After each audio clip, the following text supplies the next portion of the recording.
guys.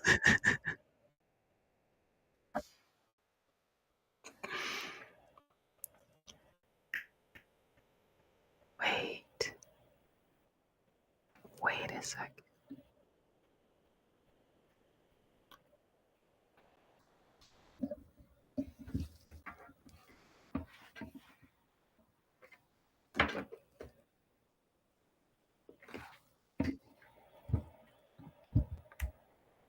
Hi.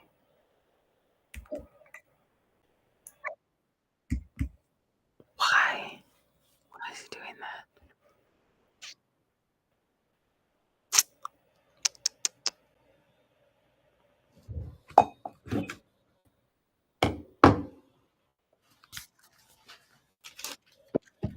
It's been a hot minute, I'm sorry.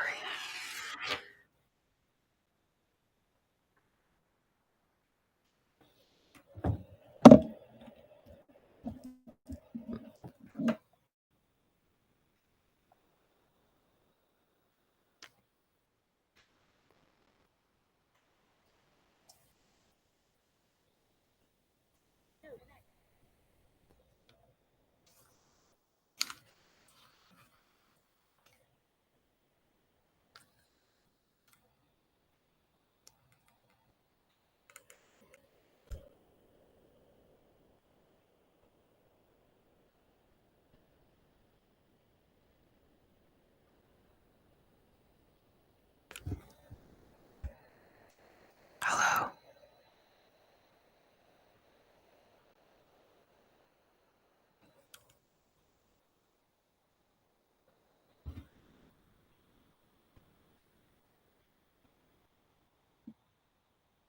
What?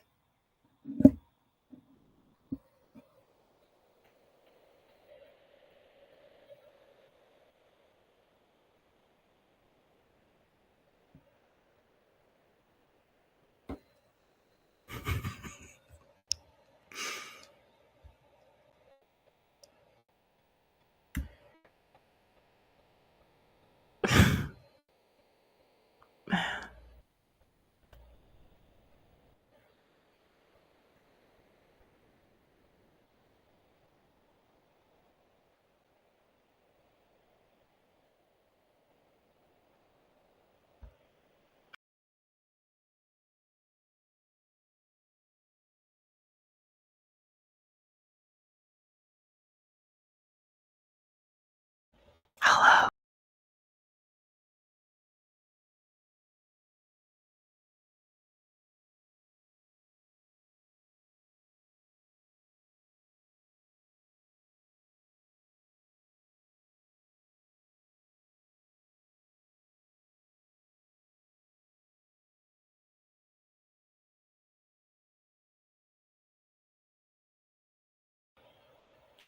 Hello?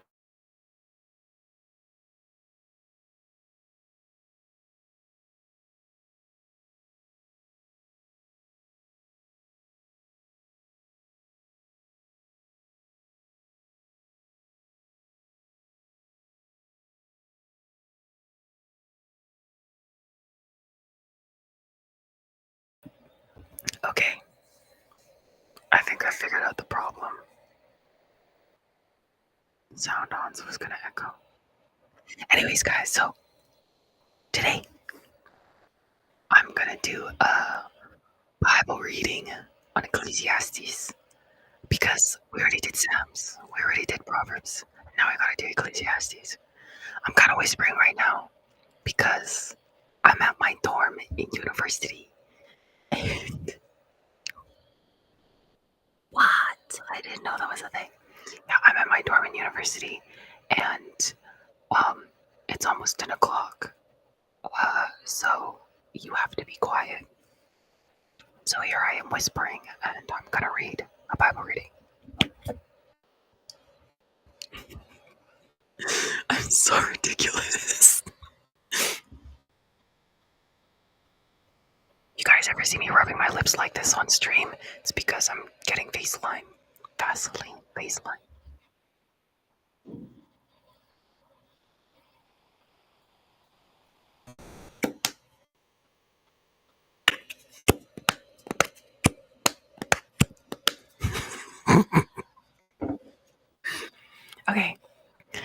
I do think I could probably talk a little bit normally. Because I'm not like super loud right now. Do you guys see how like anyway? So curly, fresh out the shower.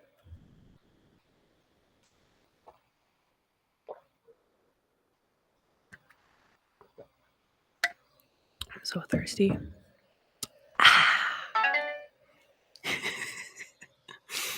Okay, I'm super thirsty. Okay. So, just brief update for you guys. For anyone that's listening on YouTube, please come over to Rumble and I will love you forever. If you are on Twitch, that's where I was hearing the sound back from. Okay, if you're on Twitch, please come over to Rumble because I will love you forever. And if you are on X, please come over to Rumble because I will love you forever. Okay, but seriously, let me tell you guys what's going on with me right now. So I am right now in Oklahoma. I started university, technically. It starts tomorrow. And I am taking mechanical engineering. Yes, that is what I am doing. So, as a lot of you guys know, actually, things worked out pretty well. God came in clutch. I don't even know what to do. I don't even know what to do, like with all of this right now. Anyway, a mess. So, as a lot of you guys know, just a couple weeks ago, I was like homeless in Arizona. And it's not funny, but it's funny. And then I came out here to Oklahoma, found out that my paperwork was always fine. That was really awesome. And then after that, someone was like, "You should, apply for some work." Well, the Social Security Administration was like, "You can work. Just apply for work and do whatever you want." I was like, "All right, bet, thank you."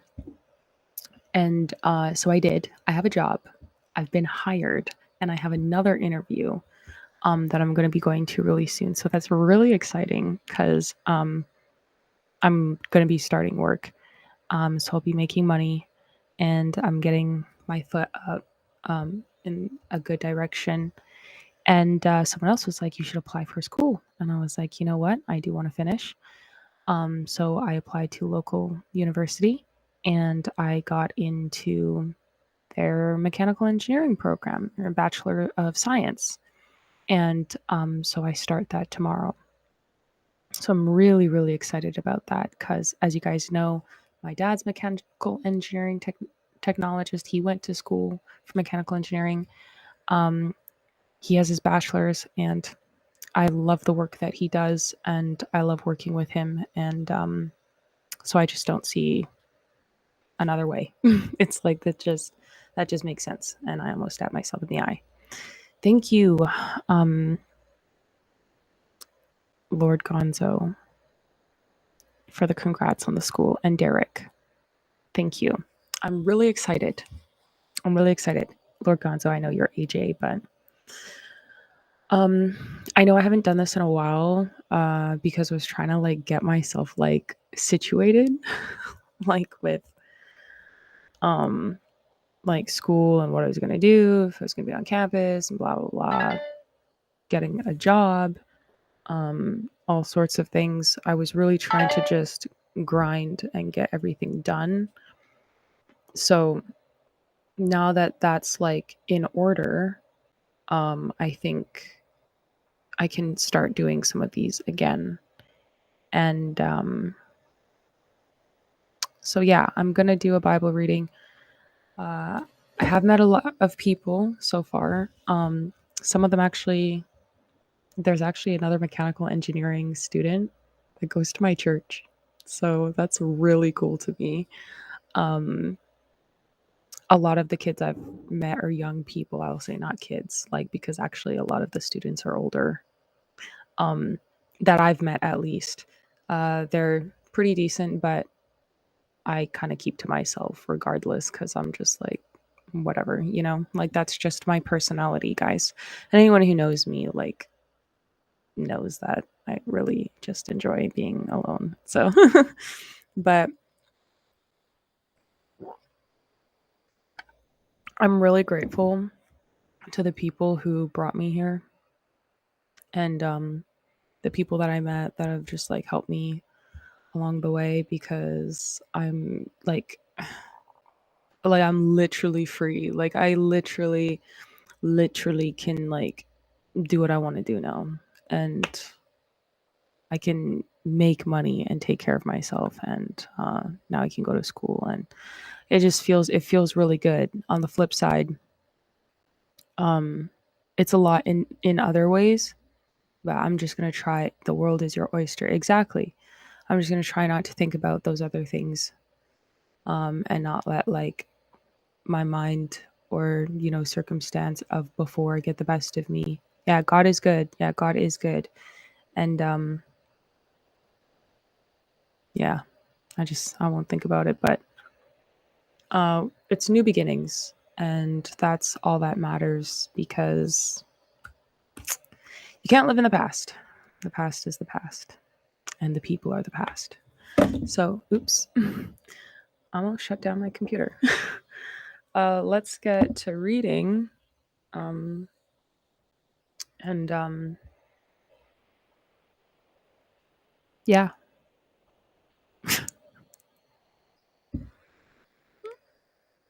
sorry guys. Okay. I don't know. It's just funny. Okay, I don't know if I'll read like too much today.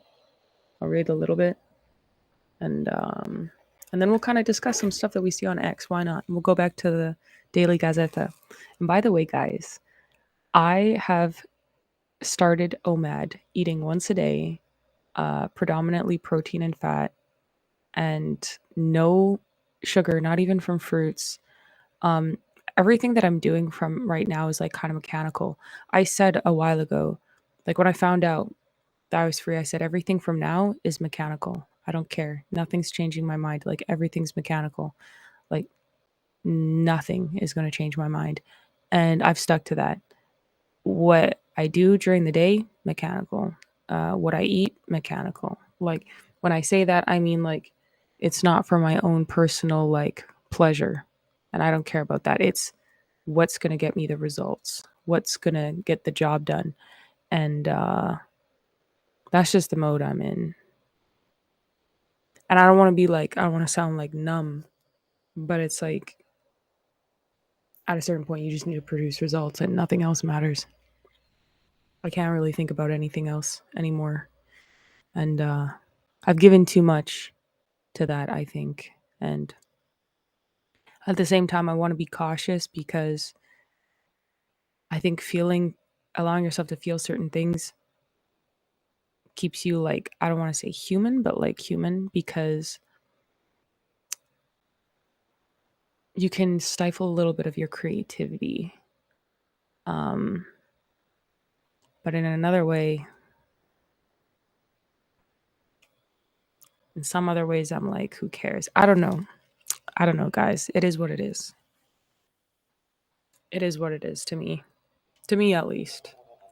I don't know. So we will be reading from Ecclesiastes. Drew, hey, God bless you. Finally, some worthy of listening to. Thank you, sir. That much appreciated by the grace of God and my Father alone. Um, Most definitely by the grace of God and my Father alone. Now I know that hopefully at some point I really do get to see my family, but it's been it's been like it's been almost 5 years since I've seen my family. That's crazy. That's crazy, but it's okay. All right. Ecclesiastes chapter 1. I'm gonna have to bring it up here because this chapter is actually not that long. I could probably low key. Okay, I kind of need to like put this behind my ear. Low key. I could do both. Let's see. Let's see how I think about it as I go along. About it. You know what's funny? Since I came here, well, it is always, but I talk to people and they're like, "You have such a cute accent. Where are you from? You have such a cute accent." I'm like, "I'm from Canada." They're like, "I can tell. You sound so Canadian." I'm like, "Stop it right now. There's no way you can actually tell that I'm Canadian." You said 12 chapters. Oh, only 12 chapters in Ecclesiastes. I'm just gonna. Okay, maybe I'm supposed to know that. Okay, anyways, let's get to it. And I did have orientation today. Sorry, guys. My mind is all over the place. Okay, last thing I will say. I was saying earlier how like I'm really grateful to the people who like brought me and just the people who helped me along the way to like get to this point. And no matter what happens, like because everything is like everything's a process, but it's like it really softened me a lot. It softened me a lot. Some of the people that I've been interacting with recently showed me a lot of humanity that I wasn't expecting, and it really softened me a lot. I don't even know how to say it, but and I know I just said I was mechanical, but I have a lot more faith in humanities in some sense of the word because of the kind interactions, and that means a lot. It means a lot to me. I think that's what we're supposed to do as Christians is make those interactions for other people, and yeah. So, anyways, I will. I hope that God really blesses me so that I can. Well, blesses the hard work that I'm putting in and the effort that I'm making and the good intention of my heart so that one day I can be a good blessing to other people too in another way. But anyway, okay, so Ecclesiastes 1. Your classes start today too, AG. That's what's up. That's what's up, man. Good luck or blessings. So it says Ecclesiastes 1. The preacher speaks of vanity. Surely I didn't start. The words of the preacher, the son of David, king in Jerusalem. Vanity of vanities, saith the preacher. Vanity of vanities, all is vanity. What profit hath a man of all his labor which he taketh under the sun? Life is an endless circle.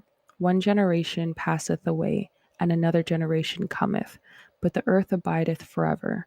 The sun. Sorry, I thought I heard. Oh, weird. The sun also ariseth, and the sun goeth down, and hasteth to his place where he arose. The wind goeth toward the south, and turneth about unto the north. It whirleth about continually, and the wind turneth again according to his circuits. All the rivers run into the sea, yet the sea is not full. Unto the place from whence the rivers come, thither they return again. All things are full of labor, man cannot utter it. The eye is not satisfied with seeing, nor the ear filled with hearing. Nothing new under the sun. This is like what the title is. The thing that hath been, it is that which shall be. You know, that's so funny. In the shower the other day, I said something similar. I was thinking to myself, and I was like, all that is will be, and all that was, like I said something very similar. I don't quite remember it, but that's very funny to me. I don't know. All that, like, that's just funny to me. Um, the thing that hath been, it is that which shall be, and that which is done is that which shall be done. That's kind of, and there is no new thing under the sun. That is kind of like very similar. But I was thinking, where did I get this from? Low key, I probably just remembered the Bible verse. Now look at me sounding Canadian. Low key, high key, bruh, bruh. Anyway, I'm having too much fun. Sorry. Um, is there anything whereof it may be said, see, this is new? It hath been already of old time, which was before us. There is no remembrance of former things, neither shall there be any remembrance of things that are to come with those that shall come after. The preacher undertakes his study. The preacher was king over Israel and Jerusalem, and I gave my heart to seek and search out by wisdom concerning all things that are done under heaven. This sore travail, that's what that reminds me of in French. I'm sorry. Hath God given to the sons of man to be exercised therewith. I have seen all the works that are done under the sun, and behold, all is vanity and vexation of spirit. That's how I feel. It's not even how I feel, it's how I think. It's how I think. It's how I think and feel. Like every single time someone talks to me, all I think to myself is, man, this is just vanity and I don't care. Like, not that I don't care what people are saying. I'm very invested what people are saying. I mean, when people talk about the things that are often important to them, it's like it's all vanity. And I'm just like, I can't connect to this. I can't connect to this. It doesn't move me. But I met some people the other day, bomb people, amazing people, like just deep in their thinking, intelligent, Christian, beautiful family. Oh my goodness. Like my heart was exploding with joy because to me, like meeting somebody who has purpose and value in their life, like they see the plan of salvation, they see the purpose of being a Christian, of having a good family, they see the value in people and in themselves. They see something greater than material. That, like, I felt like, I don't know, like, a kid that goes into the candy store for the first time and it's like the old fashioned candy store. I remember when I was back home in Canada, me and my family used to go down to Canmore or Kananaskis. And whenever we'd go there, there was an old fashioned candy shop and it would have all the old candies and like it was so colorful and bright and beautiful, and like we would always get the Coca-Cola balls, but obviously those are not like old fashioned candies. Those are kind of like newer. Well, they were. And we would get like, those crystals on a stick, the crystallized candy, and old licorices and things like that. And the swirly lollipop that everyone gets, little kids.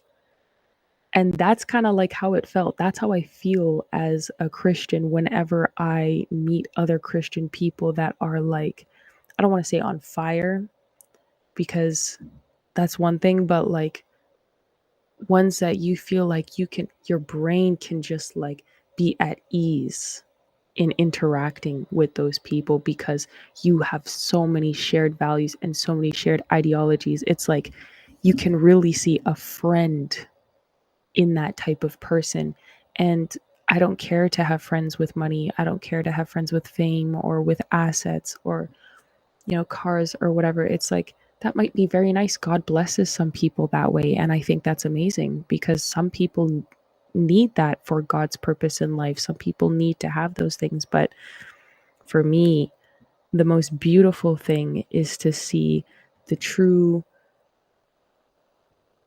intimate parts of someone's mind and their heart, and the true like character of someone's mind and their heart. I think that is the most beautiful thing that you can experience. Genuinity from somebody is such a pure and rare experience these days, but such a blessing. So anyways, that's just my thought on that. I know that was long. I'm sorry, but I am but a lady. I'm a woman. Let me continue. So I have seen all the works that are done under the sun, and behold, all is vanity and vexation of spirit. That which is crooked cannot be made straight, and that which is wanting cannot be numbered. I communed with mine own heart, saying, Lo, I am come to great estate, and have gotten more wisdom than all they that have been before me in Jerusalem. Yea, my heart had great experience of wisdom and knowledge, and I gave my heart to know wisdom, and to know madness and folly. I perceived that this also is vexation of spirit.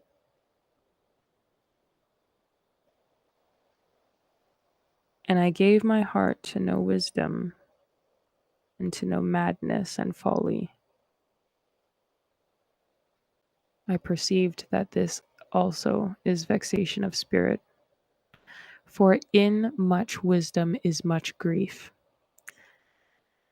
And he that increaseth knowledge increaseth sorrow. I was thinking that before he said it. As I was reading the previous part, I was thinking to myself, you gained great wisdom, but through great sorrows, great suffering. And then it said it, and I was like, yeah, that's what's up. That's what I thought. And I was thinking that about my own past experience these past couple of years, that obviously it's different. I'm a woman, he's a man, I am not him, and he has different, obviously very different levels of understanding and wisdom. I'm just saying that all the things that I experienced the last couple of years gave me a great level of understanding and wisdom about a lot of things. A lot of people are always telling me, Kaysha, you're so wise beyond your years. And I just think to myself, because I had experience beyond my years, like I had an experience of suffering that most people don't have. And I'm grateful that most people don't have it. But wisdom and understanding truly comes through experience, which is why you can have a lot of experience at a young age, but the experience that you get with time and the wisdom that you get with time and experience is incomparable. It truly is incomparable. And I understand. My dad used to tell me all the time, you can't beat experience. And the older I get, the more clear it is to me, like how real that is. He said, Amen. What are Canadians like? Which proverbs are you about to read? I'm reading Ecclesiastes 1. He said, preach it, beautiful. Thank you. You're so kind, Shady. Shady Tales. I'm reading from Ecclesiastes 1, but I'm about to read chapter 2, if you guys want to join along.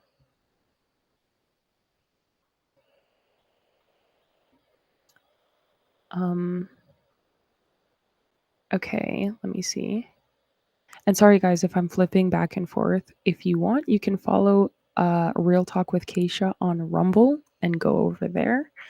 And I can see all of your guys' comments in the same time. I don't want to have to like flip back and forth all the time. By the way, is it just me, or did Twitch like become different in the last couple of days? I don't know. I really don't know.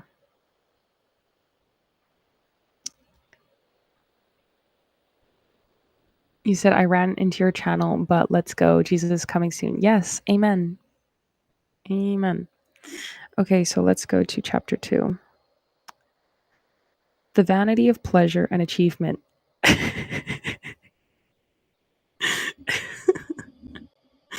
I'm sorry, guys. This is funny to me. I'm laughing. Haha. Sorry. I'm so sorry. A lot of times I think I'm funny, and some people don't laugh, but it's funny to me. Okay, anyway. The vanity of pleasure and achievement. I said in mine heart, go to now, I will prove thee with mirth. Therefore enjoy pleasure, and behold, this also is vanity. I said of laughter, it is mad, and of mirth, what doeth it? Okay. I sought in mine heart to give myself unto wine, yet acquainting mine heart with wisdom, and to lay hold on folly, till I might see what was that good for the sons of men, which they should do under the heaven all the days of their life. I made me great works, I builded me houses, I planted me vineyards, I made me gardens and orchards, and I planted trees in them of all kind of fruits. Guys, I miss fruit. Like I don't crave it, but like when I see fruit, I'm like, wow, I know that tastes good. But I'm like, I don't want the headache and I don't want to pass out because my pancreas could literally never. Anyways, I made me pools of water. You said my condolences. Honestly, condolences is real because fruit is delicious. Um, sorry, my hair is like in my face. Anyway. Um,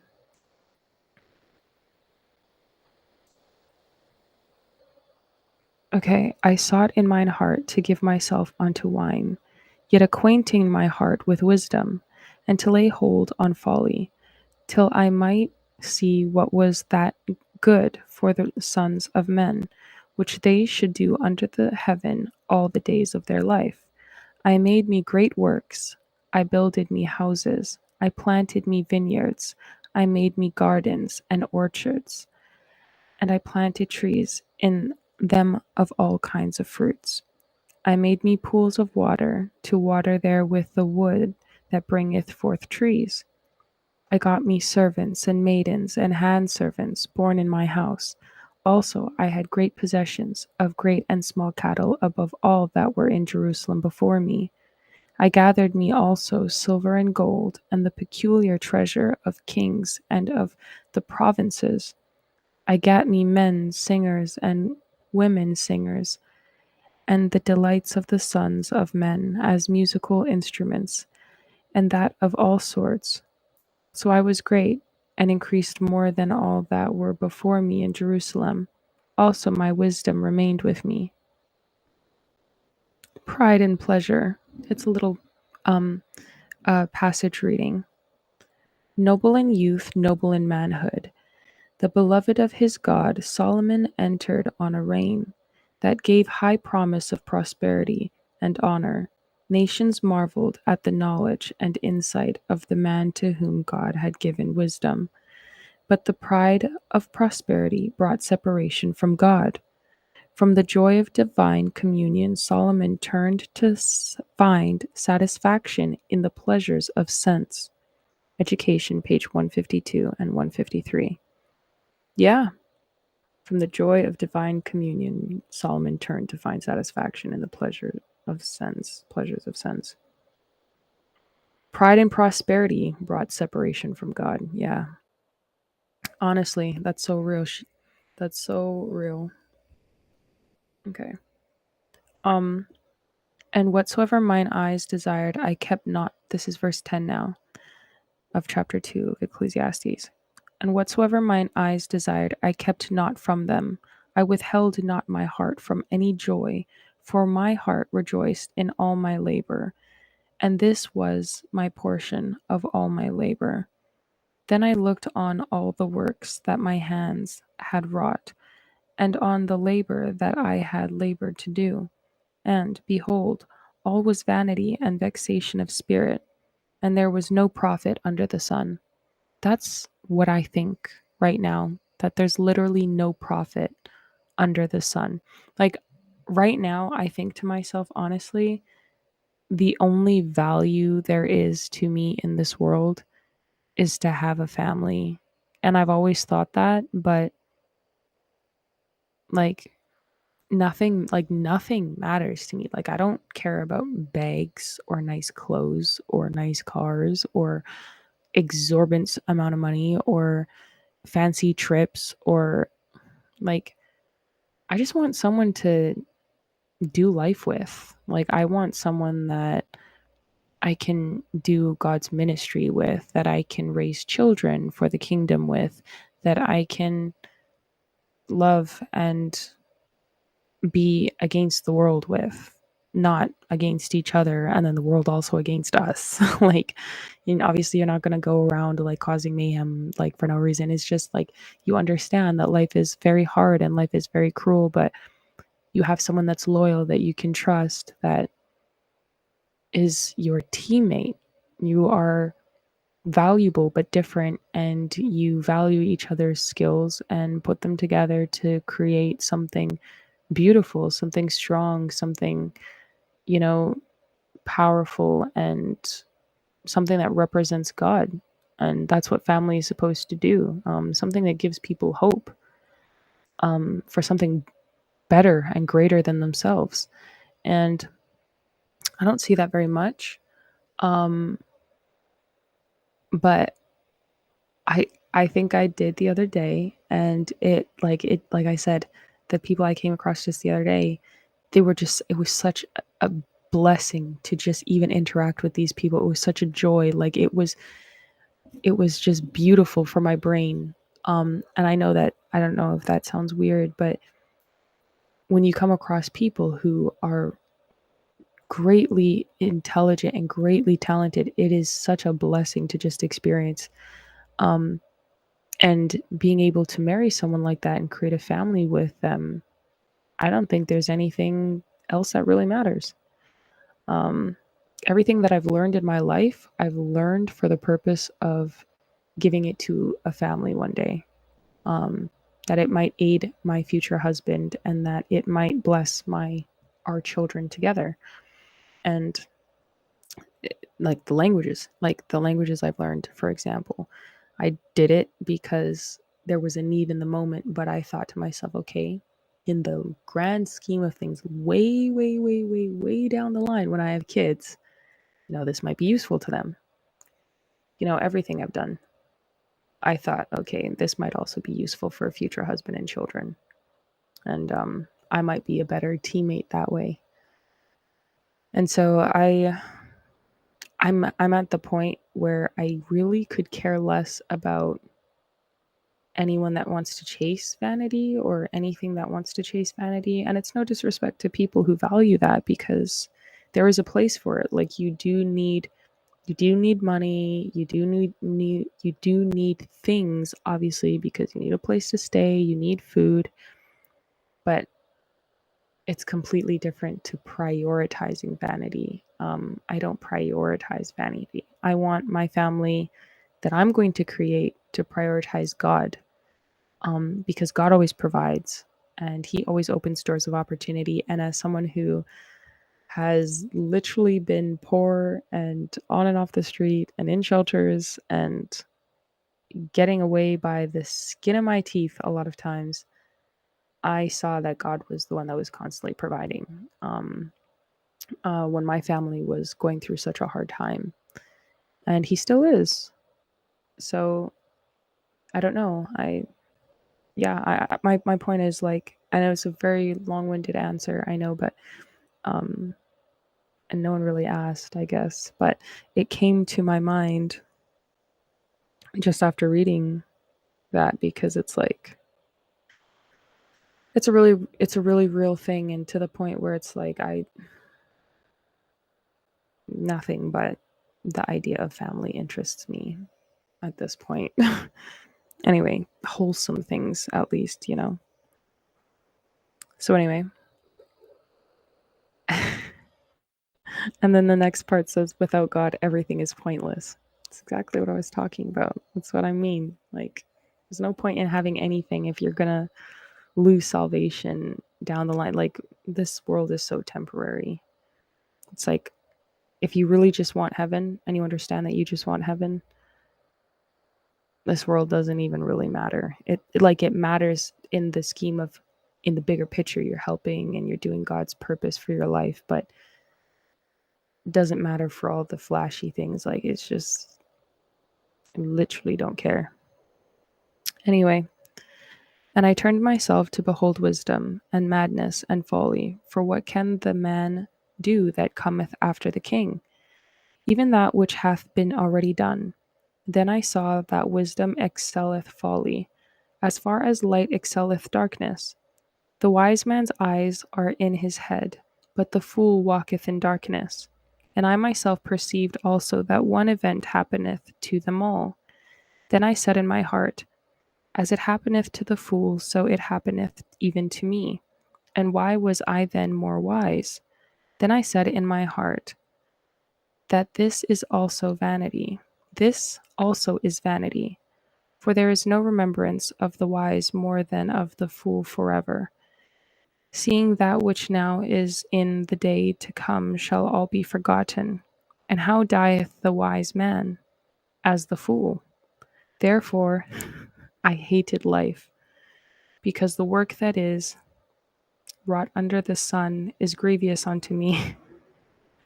For all is vanity and vexation of spirit. That is real. Anyway, vain promises. That's a little passage reading.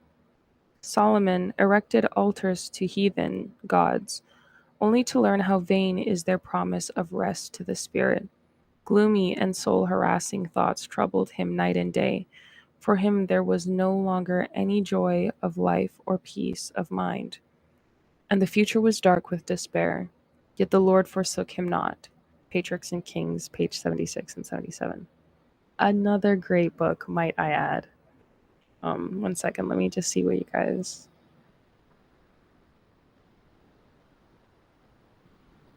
I wish I had a woman who puts Jesus first above everything. Hi, Sabrina. Yeah, Shady. I'm going to call you Tails, if that's okay. Honestly, I think that there's nothing greater than being able to find a loyal companion that you can serve God with, that puts God and Jesus above everything, including themselves, including me. That is the most attractive thing on the planet. Like, the most attractive thing on the planet is someone who has that level of discipline where they put God above themselves and me. And in that, the reason why that's so attractive is because I realize that that person will always do what's in the best interest of all of us. Like, they're going to act out of duty as opposed to like emotion, and they're going to want to do what's right and pleasing in God's sight. Like, they're going to want to do what's right in God's sight, not their own. And I'm going to want to do what's right in God's sight, not my own. And I'm going to have the humility to accept when I'm making those mistakes and try to turn to a better direction and work together and cooperate in a way that's, fruitful, produces good fruit, or, as much as possible for the better of the circumstances and your family and things like that. That is a beautiful thing. That's what I think. That is a beautiful thing. Let me get back to the chapter. Okay, so verse 18. Yea, I hated all my labor. That HVAC system is killing me. Let me turn it off. I'm sorry.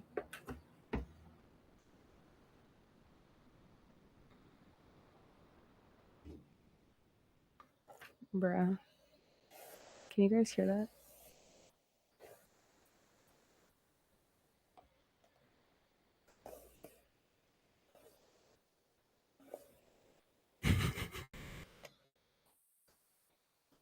Sorry, guys.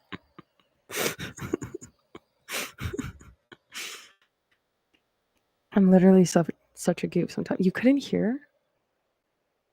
Okay, never mind. Why do I feel like my cheekbones are like so accentuated today? Anyway,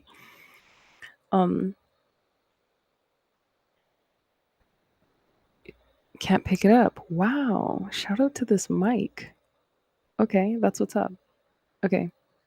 Yea, I hated all my labor, which I had taken under the sun, because I should leave it unto the man that shall be after me. And who knoweth whether he shall be a wise man or a fool? Yet shall he have rule over all my labor wherein I have labored, and wherein I have shewed myself wise under the sun. This is also vanity.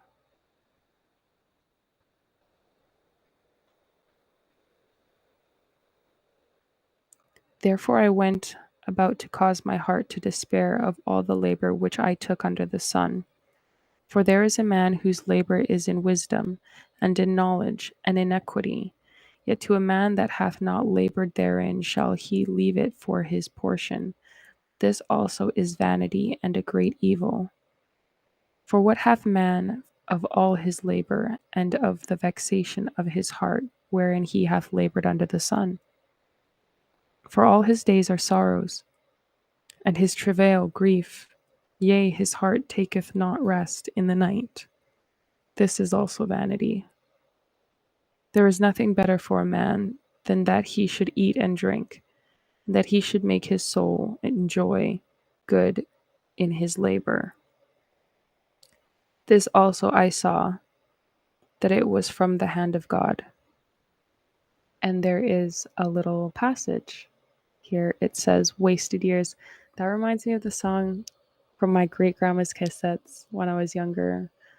The guy that was singing, he was pretty good. Songs, wasted years, oh how foolish. Da, da, da, da, da, da, da, da. I think it turn around. God is calling you. He's calling you from a life of wasted years. And that one's like lower. Anyway, I forgot the lyrics, but it's a really good song. By his own bitter experience, wasted years, by the way. By his own bitter experience, Solomon learned the emptiness of a life that seeks in earthly things its highest good. In his later years, turning wearied and thirsting from earth's broken cisterns, Solomon returned to drink at the fountain of life. The history of his wasted years, with their lessons of warning, he by the spirit of inspiration recorded for after generations. Education 153, page 153 and 154. Yeah, it was recorded for everything. Jimmy Swaggart. You got it. As you, AJ, how do you know this song? You're so awesome. Wasted years, oh how foolish, as you walk in darkness and in fears. I forget, kind of. Turn around, God is calling you. Yeah. From which Bible are these footnotes? Ben, my man, my buddy, the Brummy. How's it going? Just searching the lyrics. King James. You're right, AJ. This is the King James. Yes, to the Brummy. This is the King James. Shout out to you. I haven't seen you in a minute, and I say that, but I haven't been on here in a minute, so I'm sure I would have seen you otherwise. Okay. Yeah. What was good about that, the wasted years thing, it's like it is a good example for us. We see all these years later, and it repeats itself. Like literally, you can see people doing this even today. No matter what year it is, you can see it happening everywhere. Okay. You said, I'm not the Brummy. That's the other guy. Ben, you're not the Brummy? I'm so sorry. I'm so sorry. Ben, where are you from? Where are you from? I'm so sorry, Ben.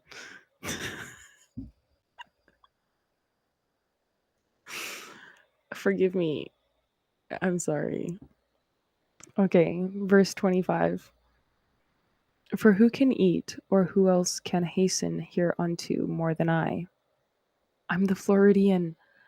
Oh my goodness. Imagine getting this person depercent. I'm sorry, guys. East Coast, let's go. Florida? Not quite east enough.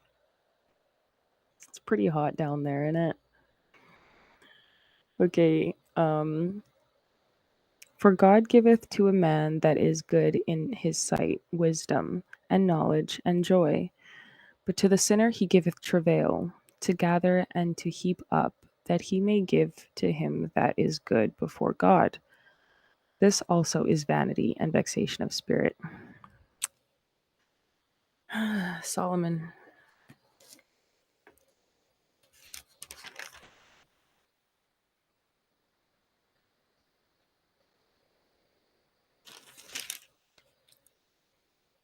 We can do another chapter. It's not too bad. Only 70 degrees Fahrenheit. That's pretty hot for us, for a North Rican like me, if you know what I mean. Because, get it? Everyone's saying Canada is going to become the new Puerto Rico, but because they're the province to the north, they're North Ricans. Get it? That's funny. It'll catch on. Don't worry. I'm going to make North Ricans happen. Okay. Chapter 3. Everything in God's own time. Jesus, 10:25. It's not bad. To everything there is a season, and a time to every purpose under the heaven, a time to be born, and a time to die, a time to plant, and a time to pluck up that which is planted, a time to kill, and a time to heal, a time to break down, and a time to build up, a time to weep, and a time to laugh, a time to mourn, and a time to dance, a time to cast away stones, and a time to gather stones together, a time to embrace, and a time to refrain from embracing, a time to get and a time to lose, a time to keep and a time to cast away, a time to rend and a time to sow, a time to keep silence and a time to speak. Yeah, because I'm actually doing. So like I think recently I've been silent. Like a lot of people miss my Substack, I'm not going to lie. And shout out to my loyal subscribers on Substack, Chronicles of My Heart. The Chronicles of My Heart. If you want to check it out, that is a more personalized version of me, Kaysha's inner dialogue, I suppose. The way I actually think. But I've been pretty silent. I've been pretty silent. Considering dropping something, I've been writing stuff and then just not submitting it because I feel like, what's the point? Sometimes you got to be silent. Yeah, some things just feel like after a while, like, what's the point? But I know the point. Sometimes you gotta. Yeah. I'll leave it at that. Anyway, there's a little passage here. It says, "A time for everything. There was a time to be silent, and a time to speak." Lol. Jesus had not spoken until directly questioned. Matthew 26, verse 57, and 62, verse 64. He knew that to answer now would make his death certain, but the appeal was made by the highest acknowledged authority of the nation, and in the name of the Most High. Christ would not fail to show proper respect for the law. More than this, his own relation to the Father was called in question. He must plainly declare his character and his mission. Desire of Ages, page 706. He said, "But comfort amongst the temperature is vanity." Ben, please. Please. Please. Don't. No, it is sticky and disgusting and like not disgusting. I've been in Florida before, like another homeless moment. But it was very, very sticky and hot. And so like they had these things called chitters or something in the trees. If they touch your skin, you get like a rash, these bugs from the trees. Oh my goodness. Everything in Florida Florida is like the Australia of America. Things exist there that just should not exist. But I kind of wanted to see an alligator, I'm not going to lie. Anyway. A time, verse 8 now. A time to love and a time to hate. A time of, but you know what? Just side note, those oranges in Florida, nothing beats them. Those are some pretty good oranges. Chiggers. Oh, yeah, that's what they're called. Chiggers. I knew it sounded more weird. And the humidity are unpleasant combo. Exactly. Anyway.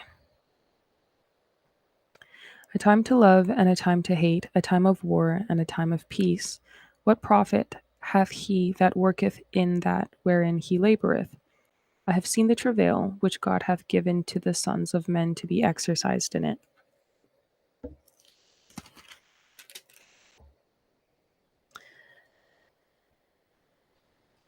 Florida is the last bastion of freedom. Are you serious?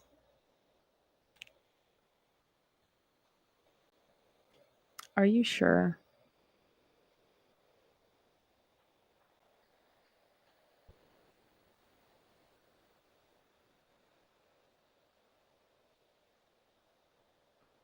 Sorry. I seen something.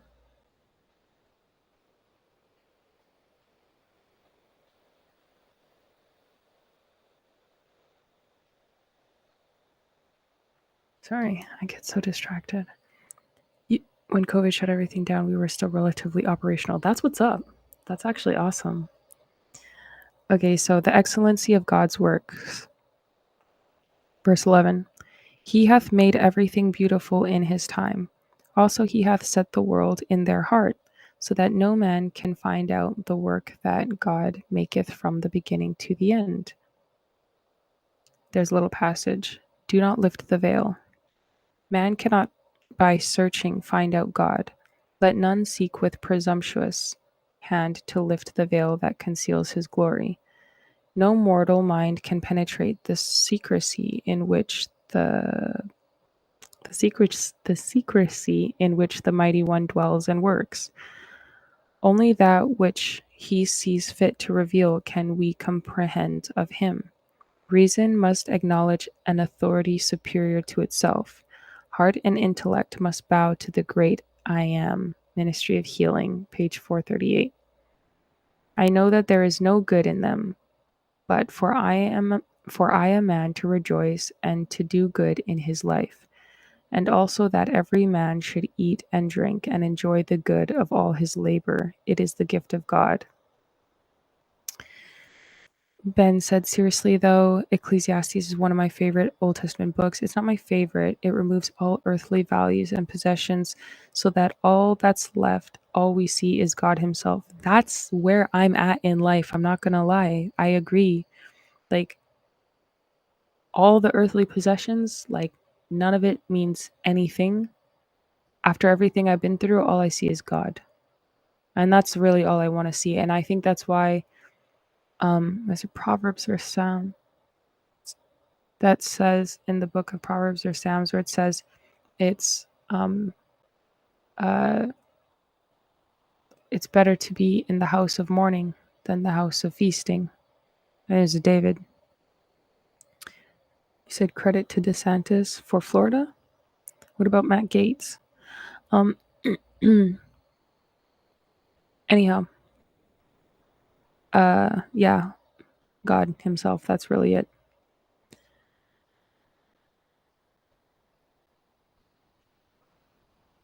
I know that there is, verse 12, I know that there is no good in them, but for a man to rejoice and to do good in his life. And also that every man should eat and drink and enjoy the good of all his labor. It is the gift of God. I know that whatsoever God doeth, it shall be forever. Nothing can be put to it, nor anything taken from it. And God doeth it, that man should fear before him. There's another little passage, man, my English. God never changes. While there are different degrees of development and different manifestations of his power to meet the wants of men in the different ages, God's work in all time is the same. The teacher is the same. God's character and his plan are the same. With him is no variableness, neither shadow of turning. James 1:17, Education, page 50. Education is such a good book, guys. I don't know. Anyway, verse 15. That which hath been is now, and that which is to be hath already been, and God requireth that which is past. All living things meet the same end.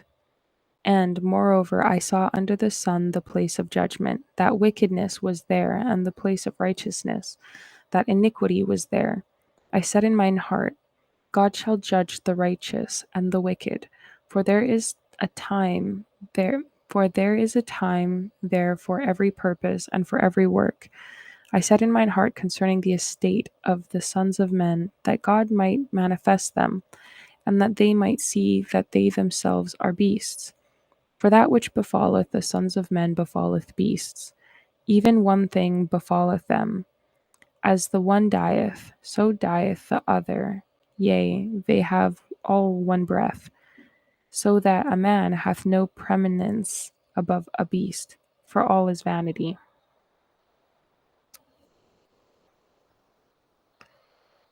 You said Gates certainly challenged health guidelines at the time. Props. That's what's up.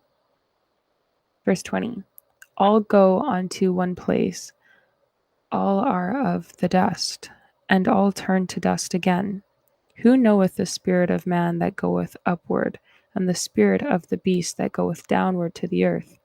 Wherefore I perceive that there is nothing better than that a man should rejoice in his own works, for that is his portion. For who shall bring him to see what shall be after him? Wow. Requesting verses we're on. We're on chapter 4, verse 1. I will just do this one because it's a short one. It's called Acts of Oppression. So I returned and considered all the oppressions that are done under the sun, and behold the tears of such as were oppressed, and they had no comforter, and on the side of their oppressors there was power, but they had no comforter. Wherefore I praised the dead which are already dead more than the living which are yet alive. Literally, I say the same thing. Anyway, yea, better is he than both they, which hath not yet been, who hath not seen the evil work that is done under the sun. Hard work versus laziness. Verse 4. Again, I considered all travail and every right work, that for this a man is envied of his neighbor. This is also vanity and vexation of spirit. The fool foldeth his hands together and eateth his own flesh. Better is an handful with quietness than both the hands full with travail and vexation of spirit. Two are better than one. Verse 7. Then I returned and I saw vanity under the sun. There was one alone, and there is one alone, and there is not a second. Yea, he hath neither child nor brother, yet is there no end of all his labor. Neither is his eye satisfied with riches, neither saith he, For whom do I labor, and bereave my soul of good? This is also vanity. Yea, it is a sore travail. Two are better than one, because they have a good reward for their labor. For if they fall, the one will lift up his fellow. But woe to him that is alone when he falleth, for he hath not another to help him up. Again, if two lie together, then they have heat, but how can one be warm alone? And if one prevail against him, two shall withstand him, and a threefold cord is not quickly broken. I'm telling you guys right now, when you're alone and it's cold and you don't have blankets, like I didn't have blankets, you see the bed in the back, that's for if like I have a roommate. At this very moment, I do not. But I was sleeping on a bare bed because I didn't realize you needed sheets. When I came here, I didn't even think about it. And I was freezing. I was using my jacket to like wrap myself up and be warm. But someone blessed me with some stuff, and last night's sleep was a lot more warm, and a few things. God bless them. Honestly, that was that was a godsend. It was beautiful. Anyway, you gotta be thankful for all the good things in life. And the good people. Verse 13: Rulers and fickle citizens. Better is a poor and a wise child than an old and foolish king who will no more be admonished. For out of prison he cometh to reign, whereas also he that is born in his kingdom becometh poor. I considered all the living which walk under the sun, with the second child that shall stand up in his stead. There is no end of all the people, even of all that have been before them. They also that come after shall not rejoice in him. Surely this also is vanity and vexation of spirit. Wow. Wow. Isn't that crazy? You mean 10-4 as in I gotcha. LOL. What? Oh, wait, you guys are talking to yourselves in there. Should I do another one?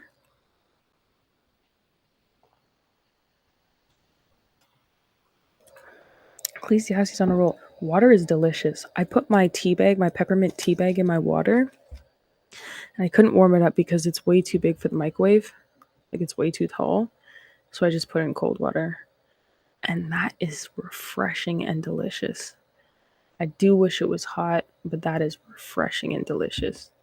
Water, like peppermint tea water. Amazing. Never gonna stop drinking that. What is the next one? Vanities and worship. I'll read one more.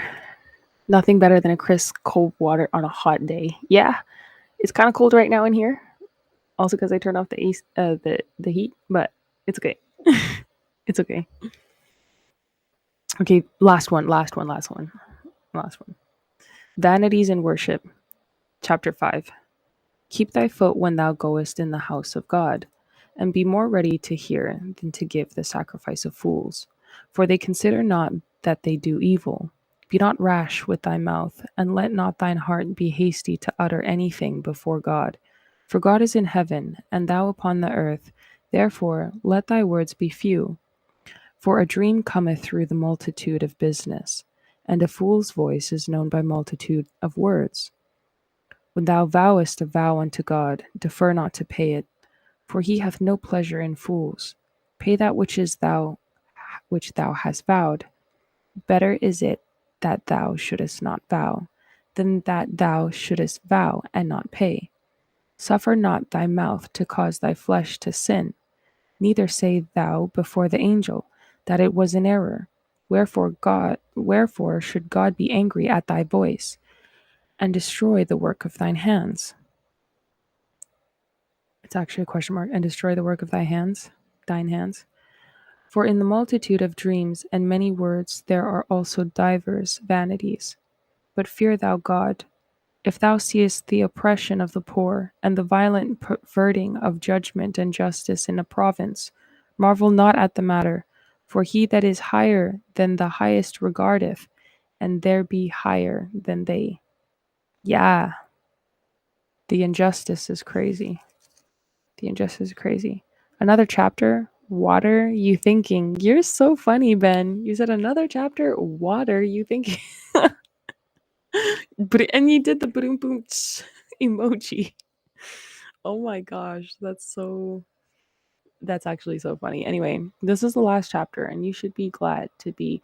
I've been gone for a hot minute. You should be glad to be hearing the word of God in it. I'm just kidding, because I know you're not an actual Brummy, but anyway. Evil never overlooked. There's a little passage. The accounts of every business, the details of every transaction, pass the scrutiny of unseen auditors, agents of him who never compromises with injustice, never overlooks evil, never palliates wrong. Against every evildoer, God's law utters condemnation. He may disregard that voice. He may seek to drown its warning, but in vain. it follows him. It makes itself heard. It destroys his peace. If unheeded, it pursues him to the grave. Education 144 and page 145. Great book. I'm telling you. Gotta check out Education. Vanities and riches. Moreover, the profit of the earth is for all. The king himself is served by the field. He that loveth silver shall not be satisfied with silver, nor he that loveth abundance with increase. That is also vanity. And there's like a little passage down here. It's called Many Are Searching. Riches and worldly honor cannot satisfy the soul. Many among the rich are longing for some divine assurance, some spiritual hope. Yeah.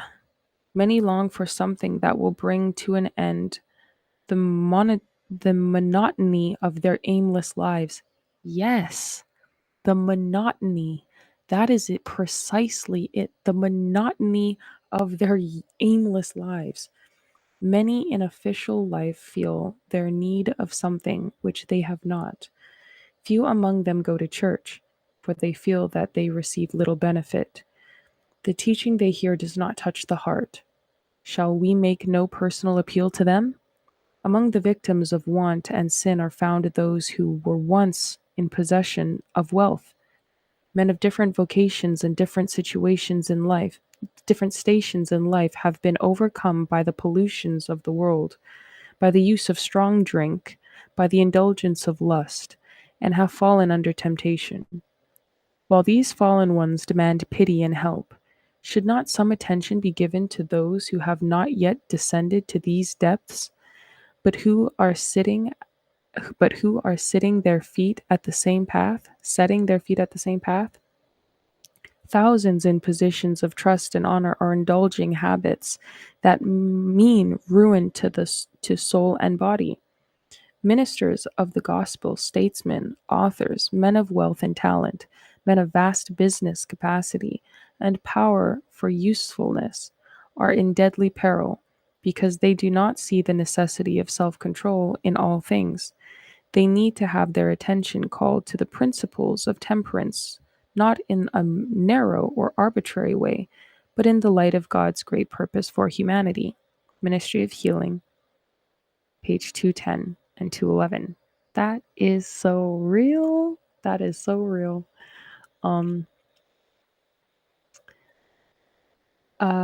When goods increase, this is verse 11 now, back. When goods increase, they are increased that eat them. And what good is there to the owners thereof, saving the beholding of them with their eyes? The sleep of a laboring man is sweet, whether he eat little or much, but the abundance of the rich will not suffer him to sleep. There is a sore evil which I have seen under the sun, namely, riches kept for the owners thereof to their hurt. But those riches perish by evil travail, and he begetteth a son, and there is nothing in his hand. As he came forth of his mother's womb, naked shall he return to go as he came, and he shall take nothing of his labor, which he may carry away in his hand. And this also is a sore evil, that in all points as he came, so shall he go. And what profit hath he that hath labored for the wind? All his days also he eateth in darkness, and he hath much sorrow and wrath with his sickness. And there's God alone gives contentment. Amen. Verse 18. Behold that which I have seen, it is good and comely for one to eat and to drink, and to enjoy the good of all his labor that he taketh under the sun all the days of his life, which God giveth him, for it is his portion. Every man also to whom God hath given riches and wealth, and hath given him power to eat thereof, and to take his portion, and to rejoice his labor, this is the gift of God. For he shall not much remember the days of his life, because God answereth him in the joy of his heart. Yeah. Yeah. I will stop there. Ecclesiastes is so good. You could low-key read the whole book in like one sitting.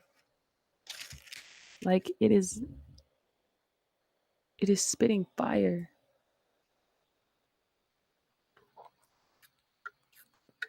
You know, when you can feel like your water is getting near its end and you're like sad because like it's almost done, but you're so thirsty because it's so good. Guys, I have a desk here. Like, I have a desk in the desk. Like, you know what I mean? Like a drawer. It's like a real desk. That's what's up. Now I have a pen that I can, or pencil, I can remember. I can circle what's next. Tomorrow, I'll just put a little, asterisk,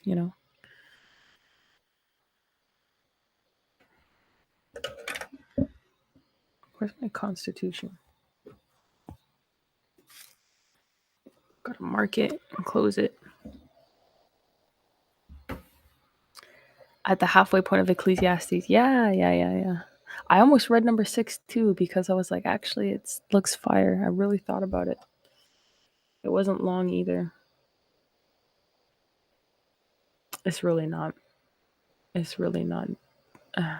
I'll leave it. You could really finish the reading of Ecclesiastes in like 2 days. You could finish it in 1 day. If this was like earlier in the morning, perhaps I would, but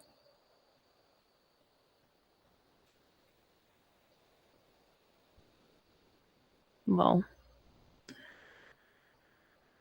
You said God is good. Thank you for your reading. Thank you, Mark, for joining. That's very kind. I'm sorry I didn't see the comment until now. Oh my goodness.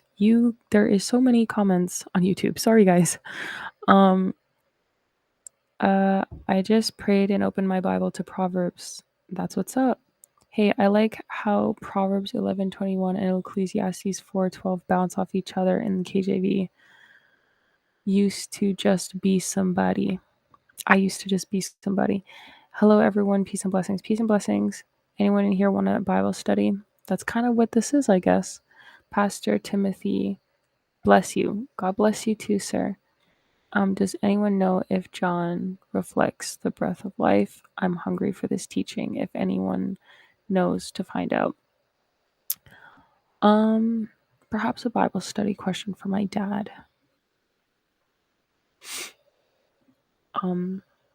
You said, who? More people watching on YouTube tonight? I guess. I suppose.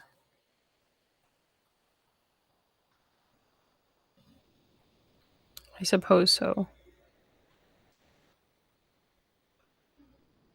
Why does this look like remind me of like every villain on like WTV?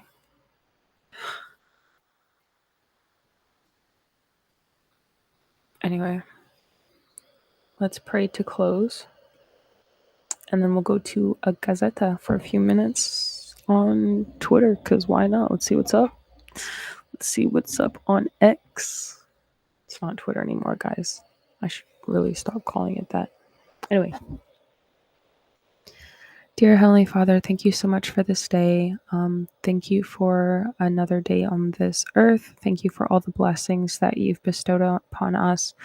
Thank you for being with us and guarding us, guiding us, and protecting us along the way. Thank you for all the wisdom, knowledge, and understanding that you give to us. Thank you for the experience of life and the blessings that come through those experiences and the wisdom that comes through those experiences, and help us to be grateful, all of us listening, for everything that comes our way, and help us to trust you wholeheartedly, and help us to keep our eyes on you instead of vanity. Help us to know that you are the only answer and that you are the only way. There are things in life that we can appreciate, but help us to know that all comes from you at the end of the day, and everything is for your purpose. And help us to be intentional about the things that we do and the things that we say, and the way that we approach situations. Help us to have love in our heart. Please fill us all with the Holy Spirit. so that we can be more like you and that we can have those fruits of the Spirit and that we can understand the bigger picture and the plan of salvation and that we might follow your will as opposed to ours. Please bless all those watching, give them the desires of their heart in accordance to your will for their lives and even those around them. Please help us to be able to be connected with other people who are of like mind and like spirit and like heart, who desire to do your work and to help other people. And please help us to make a web of connections so that we can fulfill this plan of salvation and truly do a good work in you. Please forgive us all, and myself especially, where we've gone wrong in words, thoughts, deeds, and actions. And please help us to know how we might be able to take steps each and every day to better the mistakes that we are making, and even ones that we might not be aware of or seeing. Please reveal all these things to us and show us the truth and the way. Thank you for all that you've done and will continue to do in all of our lives, our hearts, and our homes. In Jesus' name I pray, amen. Thank you guys for listening to my Bible study again. I had fun.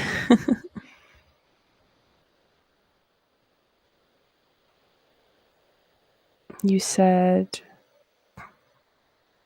amen, Marcus. Thank you. The original Christian is the answer to this prayer. The original Christian, my sister, the chosen priest and teacher to all the fallen sons of Adam and Noah. St. John 2 at 4 verse 22. Read it. I'll check it out. Thank you. Okay, so let's see what we have on X. By the way, thank you for reading. Thanks, Ben. Thanks, AJ. Amen. Yes. Let's check out what's on X.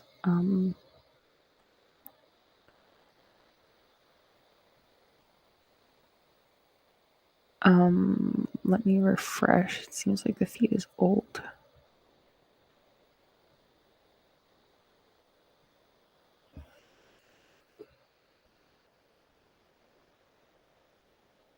Okay.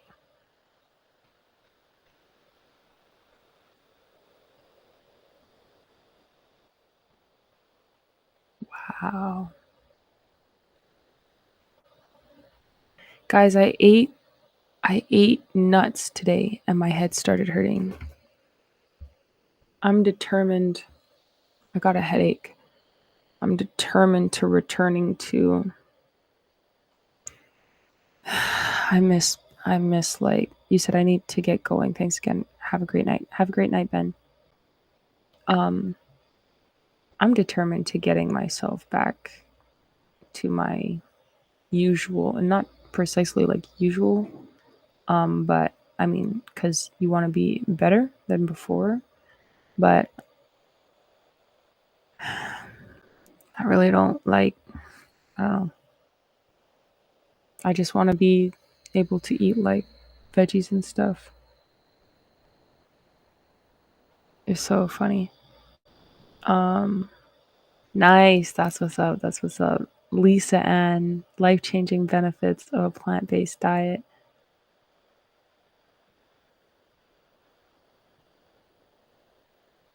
Oh, that's what's up. I'm gonna watch that later. I'm gonna like it, so I watch it. I like it because she's plant-based. I was just thinking, that's what I was telling you guys. I really want to go back to plant-based diet when I really can. When I see pasta. Yeah, I don't actually, the one thing about eating a lot of protein and fats, I really don't think about pasta anymore. Like I don't think about carbohydrates, and my head isn't like running like crazy. The one thing I think, especially now that I have like insulin resistance, I think I will need to eat still more protein and fats even when I switch back to a plant-based diet. I will just need to make sure that I get enough protein, which is not difficult because I was raised vegan and I understand. But I'll need to make sure that I eat as much protein as possible to avoid my brain starving for carbs or my blood sugar like going all over the place. Vegetable carbs are fine, but like those rice and bread and stuff, I can't. People that watch videos out loud in public have room temperature IQ. That's so funny. Woman with an extremely rare birthmark. I thought it was a t-shirt when I first saw it. It's very cute, a birthmark, but like she doesn't need to show it like that, you know, like I I don't know. I don't know. I like this girl. She's really good at what she does. I think I'm gonna make it into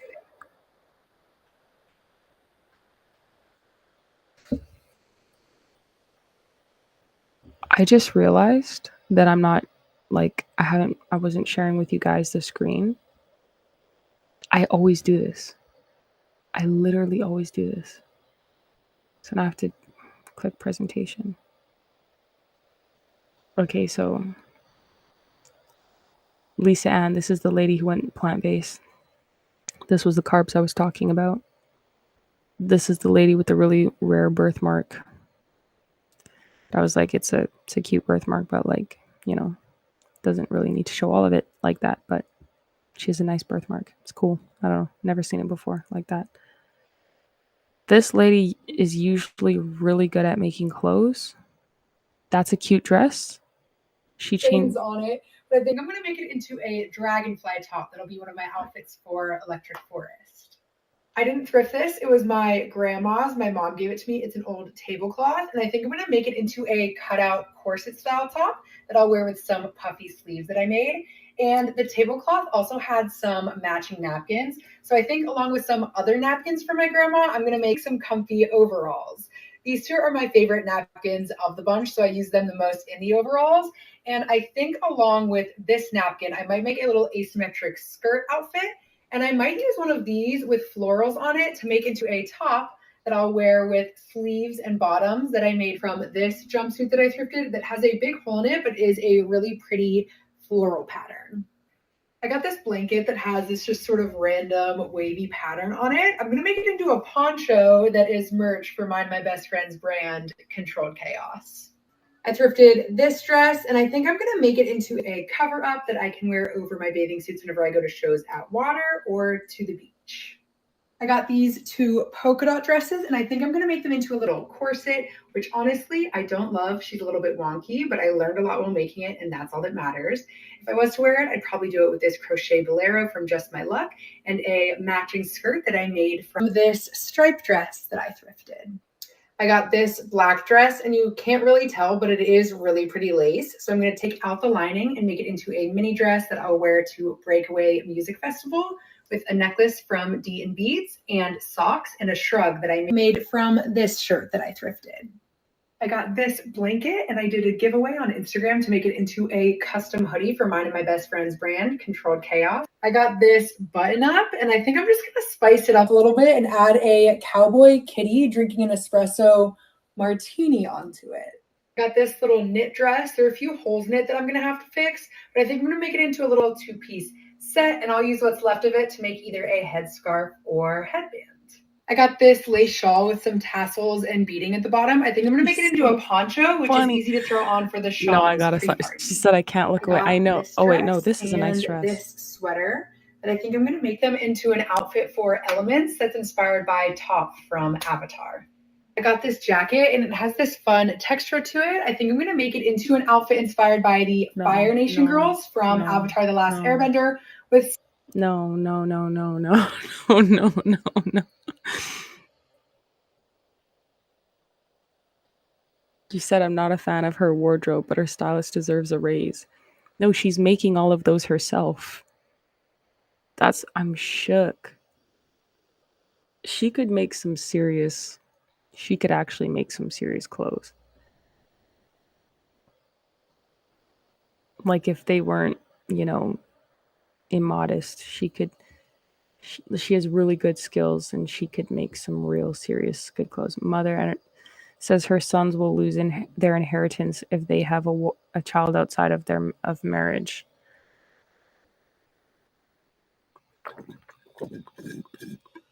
Honestly, if you have to pay your children to do that, it might be an incentive, but that doesn't mean they'll be marrying for the right reason. It doesn't mean they'll even marry the right person. They won't marry in accordance to God's will for their life. Yeah, I don't know. Sorry. I don't know. I don't see the point in doing that. If you raise your children a certain way, they should understand, like, it's not like you're not going to need to give them an incentive to do it, because they're going to understand the incentive is themselves. The incentive is their salvation. The incentive is God. The incentive is doing what's in the best interest of everyone involved in the long term, creating these circumstances for their own success and their family success. And that would not be having a child out of marriage. It doesn't mean that good can't come out of that. It's just like, that's not the ideal. You can't promote that as the ideal if you're going to be honest, right? Money is not going to give them the understanding they need as men to know the importance of why a man should create and facilitate those circumstances. I don't know. I don't think so. It's not how my dad raised me anyway. And I've never seen him talk to men like that. My dad said men have to have hard things happen to them for them to understand. I don't know. I mean, to each their own. If that's what she wants to do with her kids, it's her business. But I mean, I just wouldn't do it. This is insanity. This lady, she's called Paper Eats, and she's one of the best young content creators I've seen on TikTok in a while. There's quality food content, and there's no food in sight. What? And then y'all already know we're gonna add our chili seasonings right The into best pot. part is And once that's slaying cooked, me. we're gonna drain our meat and start adding in some tomato paste, some crushed tomatoes, and some tomato sauce. You already know you can't forget the beans. And then I'm going in here with some beef broth, and that is it. Just let that boil for a little bit, and once it's done, you can go ahead and start putting it in your bowl. I don't know if y'all got any snow over the weekend, but this is the perfect meal to be snowed in with. Me personally, we didn't get any snow, but I'ma still enjoy me a good old bowl of chili, y'all. Happy Monday. No. That's worse than cooking. No. You've got to draw them and cut them out and put no. I'm sorry, no. No. No.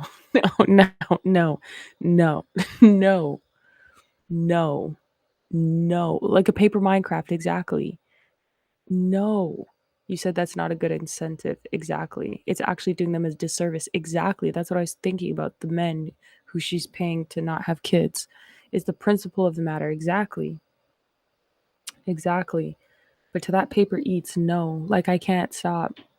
Like, with the no. Like, I'm sorry. Like, no. No. No. Just cook. No. I'm going to bed. I'm doing like a couple more of these and I'm going to bed. All you bleep words out there that have your panties in a bunch because these guys are going to be able to speak freely now. Go bleep yourself 1,000 times with 1,000 rusty mop handle. Whoa. You're now worried about misinformation and disinformation after you've been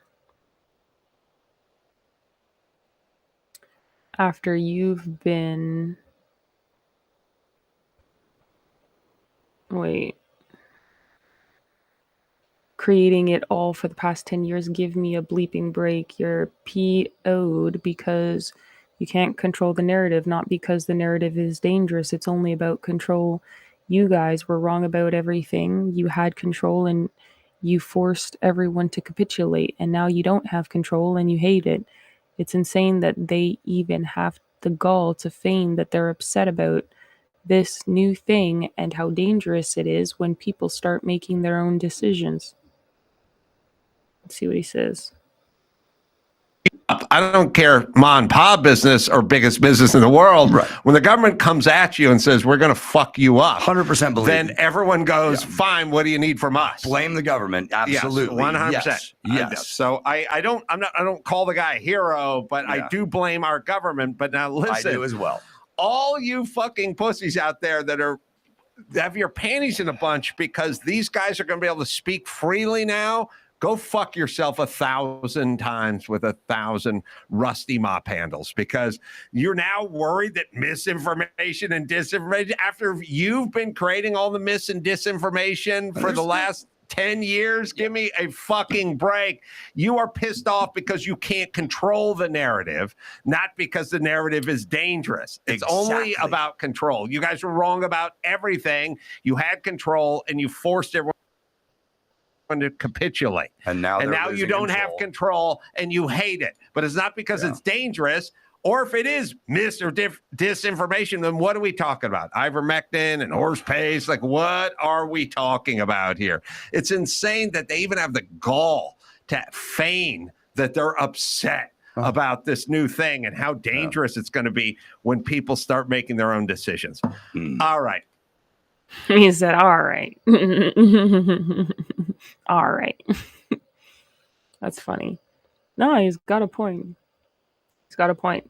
I wouldn't have said it like that, but he's got a point. Why didn't it work? Bonnie Blue says she's broken the world record by sleeping with 1,057 men in just 12 hours.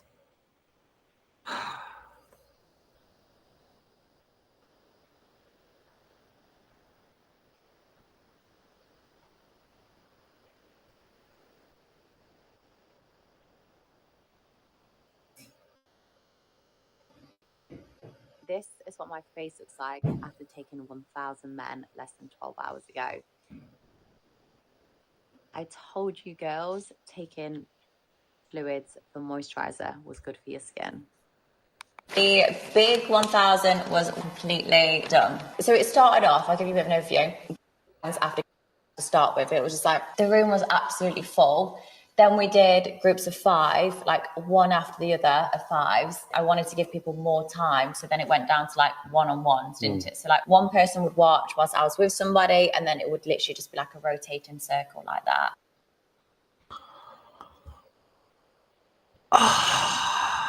This is what my face looks like after taking 1,000 men less than 12 hours ago. Like,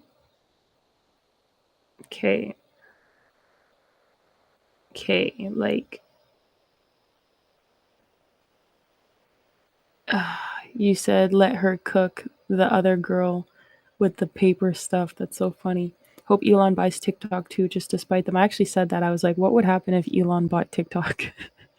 We start seeing like engineering videos and like actual cool stuff, I'm sure, which I would actually like because I really like engineering. Low-key, I really like engineering. Or high-key now, but good riddance. That the left had a handle on the media for years. Yeah, legacy media is dead. Yeah. That's so sad. Shame on those men, for real.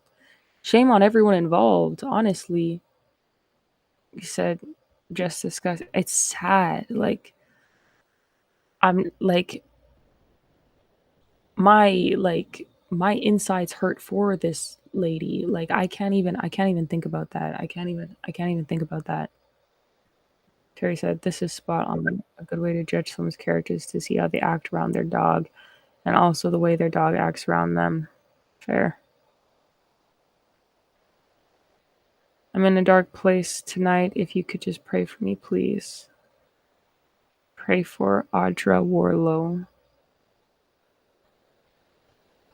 My husband has been in love with me since he laid eyes on me. Doesn't watch porn, high IQ, makes a ton of money, is an attentive father, good with his hands, devout Christian, and thinks I'm the hottest girl he's ever seen. Good men exist. It's possible to marry one. That's beautiful. That is really beautiful. A man who's genuinely in love with his wife doesn't degrade his marriage with pornography, is an intelligent man, um, makes money to take care of his family. That's necessary. Like I said, I'm not going to worship money. I don't really care, but there's a purpose for it and it needs to be used with purpose. He's an attentive father, which is very important for children because if you're not an attentive father, then you're screwing your kids over and your wife. Like you're just creating the circumstances for your own family's destruction. That's what my dad tells me anyway. I'm not a man. And good with his hands is great because he knows how to fix things. Like men that know how to fix things are extremely attractive. Like not just fix circumstances, but like know how to literally put their hands somewhere in the house and fix things. That's very attractive. I'm just like, yes, please fix this. I want to watch. This is so exciting and fun. It's like you're doing all the things that I cannot do, and it's like so great. I love that you can do this, and like I just call you whenever you can do this. And then thinking that she's the hottest girl he's ever seen, it's like, yes, if you marry someone, they should be like the most attractive person that you've ever seen, not because they are actually physically the most attractive person you've ever seen, but because your love for them makes them the most attractive person you've ever seen. Like nothing can outweigh the attraction you have to them because your love for them is so deep in who they are and what they mean to you that it shines through and makes their physical outward attraction even stronger. And when you see other people, because humans are humans, you're going to look at people and you're going to say like, oh, well, that person's attractive or whatever, like that person looks attractive. But it's inconsequential because they could never match the attraction of the love of your life, the person that you're genuinely in love with, that you want to share the rest of your life with and have children with and raise soldiers for the kingdom with. And that is a very beautiful thing. It is very beautiful and very special when you can say, this is my person and this will always be my person and there will never be another person. That is a very, very special thing. Good men do exist and it's possible to marry one. I think so. I'll actually end on this because I'm getting tired and I have things to do tomorrow.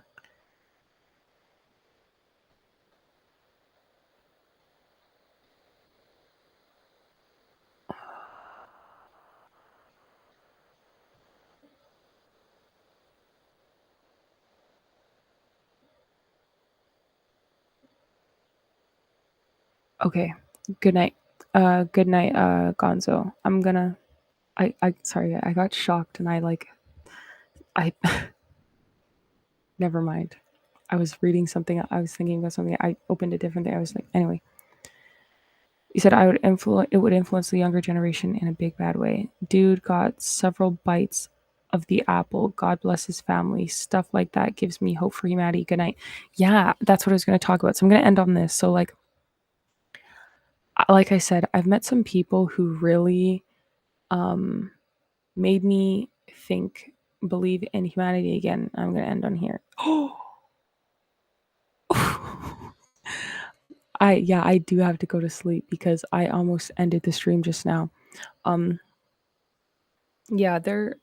met some people who made me believe in humanity again in a different way. Like I've shared that experience with you guys before, but in a different way now so for example, when I was driving here, I thought to myself, a real man is like the real value of a man is someone that can help you when you're sick and, give you solutions to like problems that seem very small, but they're actually really big in the moment. So I was badly sick after Amfest. I really thought I was going to have to go hospital because I was so shaking and like so the boy JT, hi. I was like shivering, I was shaking, I could not barely get out of bed. I thought I was going to keel over. I was like, what is this virus or whatever that I've gotten from this amethyst? And it was on the last day, like after like everything was over, but apparently everyone got sick and I was throwing up real bad and it was just gross. But like I went down with I went down with some people down here to Oklahoma, and one of my friends like gave me a sandwich and some protein drinks and some Pedialyte and like some just vitamins and other things that would just like help me feel better. And I was like, in real time, I was just being a really nice friend, And then in real time, I was like, wow, this is the perfect example of what men are around like women, around friends, around family, like the just value of men in general. Like a lot of people think it's like men's finance and stuff. And of course he like had those things. You have to like buy those things, but it's the fact that they are problem solvers. And the trip from Arizona to Oklahoma was like 16 hours. And we were all like driving and it was long, but it's just the fact that somebody could do those solutions for you. Whereas like females were just sitting there like, okay, well, this is what it is. And not that we don't also like have solutions. Like I was thinking, okay, well, if I could make myself some tea or like some soup, but obviously I couldn't do that. You said real friends. Yeah, JT, exactly. Real friends. And I was like, this is why having a man around is so valuable. And then after that, my friend was like, you should try these exercises every day and like try eating this. You will feel better. And I've been doing that for the last couple of weeks and I feel great. Like I feel really great. And I don't nap during the day anymore. Like I'm not like up and down with my insulin, and I've gotten pretty decent shape considering it's only been a couple weeks and I'm like still going. And I was like, women forget the value of having good men around, be it friends, family, husbands, like whatever. And like that's very important, because in a moment where a woman's like really emotional and you're just like, by the time women get emotional, the brain is like scattered. I'm just going to be honest. Like you're just like, I don't want to think about it. You're just like, how can I feel better right now? And feeling better isn't actually being better, because, sometimes girls will be like emotional and they'll literally be like, okay, I'm just going to go eat a tub of ice cream because I'm going to feel better from that. But that's not the solution. You still need the solution. And good men will bring solutions to you. Like I said, be it friends, family, whatever. And women, like, I think they really take for granted, like, just how important that experience is. And I obviously had been super isolated for a really long time. And obviously I have my family back home, but they're back home. And this is stuff that, like, my family would have easily helped me with if they were physically here. But obviously, like you guys know, like we were separated. One day we will see each other again soon, but yeah, it just really put a lot of things in perspective for me. And I said to the person, I was like, this is the genuine value of men. It's not money, it's not assets, it's not like anything material, it's not vanity. It's the experience of being a great companion and a problem solver and a risk taker and compassionate and genuinely kind, and showing humanity to somebody, and showing humanity to someone takes those things. And I think that's very beautiful. I think that's very beautiful. That experience, it really softened me, honestly. The whole experience of coming here to Oklahoma has softened my heart a lot. And I was not cold at all, I don't think. But I mean, like, it's really like, I don't want to say like relaxed me maybe a bit, because everyone needs that humanity. Everyone needs to think and feel like they as humans are valued or appreciated for who they are, and that someone wants to interact with them in that very wholesome and kind manner.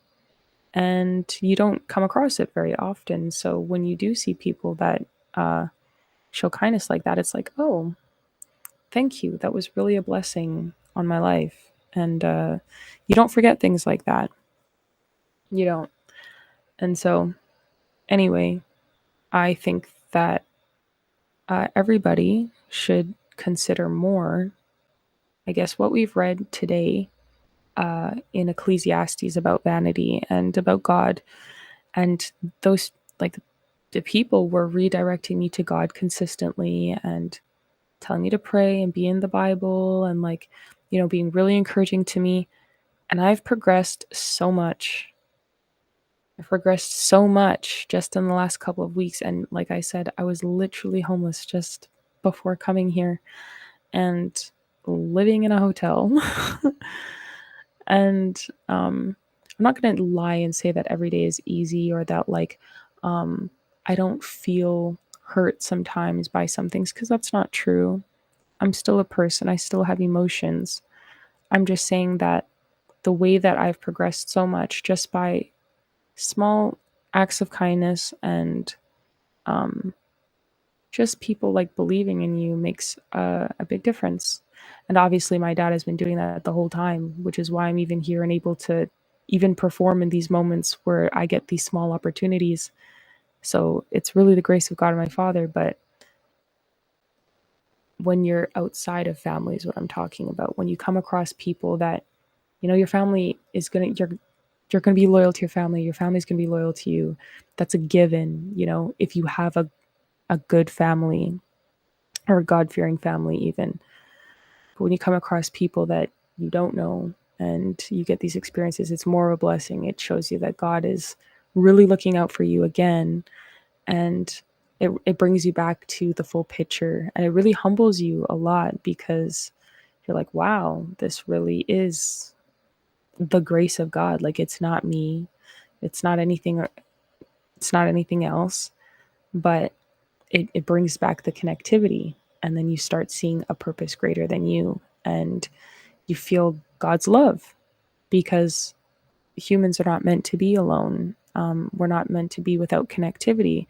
And the pastor at church the other day, I went on Saturday and Sunday, and they were kind of speaking about the same thing. It was very funny, about connecting with people on a more intimate level and having understanding. And it's interesting, now we're reading this in the Bible now, in Ecclesiastes, but having understanding, and that you can't actually be close to God without being understanding to the people around you, and being genuinely intimate and opening your heart to them, and giving people the chance to betray you. And I think sometimes I am silent for that reason. I think I've been silent in a lot of things recently for that reason.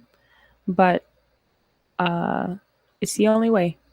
And that connectivity is a blessing. So I hope all of you guys are blessed by the stream that we did today. I know some of it was a little bit, but yeah. Yeah, I think you get it. Be blessed, stay encouraged, stay connected to God and those around you, and put your pride aside and do what is right and pleasing in God's sight, not your own. All is vanity. All is vanity. And nothing is anything without God. So anyways, guys, thanks for tuning in to Real Talk with Kaysha. Please go out if you want to support the work that I'm doing. You can subscribe to me on Vocal, which is Frank's speech app, like their little app thing, or Locals. You can subscribe to us on there, and I say us because the Karis Project, the podcast that I run, the other one. You could also subscribe to me on X If you want to support some of the things that I'm doing, I'm in school now, so obviously I'm not going to be doing as much online, but I still need the support and I will try when I can. And then if you want to hear my more personal, intimate thoughts, you can subscribe to me. You can follow me and subscribe to me on Substack, where I share my more personal, intimate thoughts with you guys. But I've been quiet. I want to write something, but I've been quiet as of late. I might divert the attention. Honestly, well, I have been diverting. I might continue to divert, but it will be good regardless. So go over and subscribe to the Chronicles of My Heart on Substack. That's fine. And support some of the writing. I think you will truly enjoy it. I have a lot of love for what I've poured into that, and I still do. I just understand the way things are. And a lot of things, I don't really care about my perception per se. I care about what is and what will be. Just the way things are. Like, it is what it is. And I think I'm going to start just writing a lot of those things as is, but it will still be with love and respect, if that makes any sense. So thank you, everybody, for your love and support. Please pray for me in my new endeavors here at uni in Oklahoma. I'm enjoying it so far, and I hope you all have a good night. I hope you all are blessed, and I wish you all well. Yes, I am on Instagram as well, Tails. You can find what's my X page called? My X page is... Okay, I'm just going to put it here. And I think Instagram is also... I think it's the same on Instagram. Sorry, guys. The links should all be in the description, though. To be fair, like, the links for everything should be in the description, but I just wrote it down in the chat. So you guys, if you want, can try and check that. Let me see if I can... Wait. Oh. Let me see. Let me see if that works. What's up? Wait, why did it only go to 2? Why did it not go anywhere else? I said all. That's okay. Okay, it went there too. That's fair. All right, guys. Catch you later. Good night.